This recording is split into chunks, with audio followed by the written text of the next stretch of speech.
Welcome to Talk to Me. I'm Esther Mills. During World War II, racism and segregation was rampant in the U.S. military. It was believed that black men could only perform the simplest of tasks. However, due to political pressure, President Franklin Delano Roosevelt set up a flight training program for black pilots in Tuskegee, Alabama.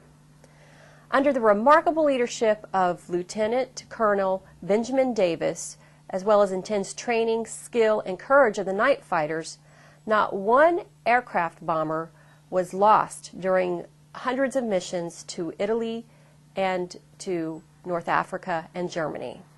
Our guest is Dr. Leslie Hayling, Tuskegee Airman. Welcome, Leslie. Well, thank you. Tell us, as a child, did you want to be an aircraft pilot?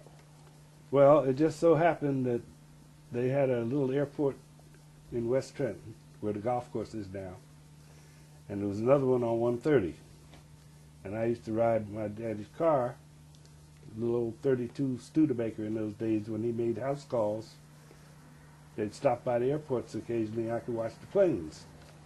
And then later on, when I got into, I guess, junior high school or high school, Dr. Anthony from Princeton had a son that was older than we were. He was in college, and a patient gave him a Lionel tank with a wand on it, with an airplane on it, and we had two control sticks, one for throttle and one for control. And tell us what happened. How did your career evolve into the military, the U.S. military, as a pilot? Well, I went to Howard University on my own because my mother said, don't go with the ASTRP program because those guys will be drafted into the service by January. So instead of going in, we passed the test, 3 of us. The other 2 guys went in the program at Howard, and I went on my own. So we stayed in the same dormitory, but I was in the civilian and they were in the soldiers part. So through that strategy, you're saying that took a longer time before you were actually drafted. Right. No, I didn't get drafted. I volunteered before I got drafted.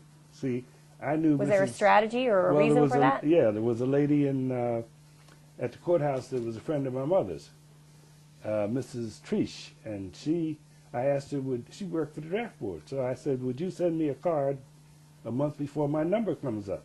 And she said she would. So I was at Howard in the 2nd quarter. I had finished 2 quarters in the 3rd quarter, and I got the card that my number was going to come up a month later. So I jumped up, got some books on airplanes, jumped on the train, and my father, the guy that took over my father's practice when he died, Dr. James Rochester Granger, had a classmate named Captain Crater who was at Grand Central Palace in New York. He said, you go and see Captain Crater and he'll get you to take the exam. I got on the train, went to the Grand Central Palace in New York, went up on the 2nd floor and met Captain Crater, and he took me in a room in one of the Air Corps. It was the Air Corps in those days. Now they call it the Air Force. So they gave me the exam. I passed the exam. They said, you're inducted. You have to go to Hempstead, to Mitchell Field. Psychiatrists asked me a lot of silly questions.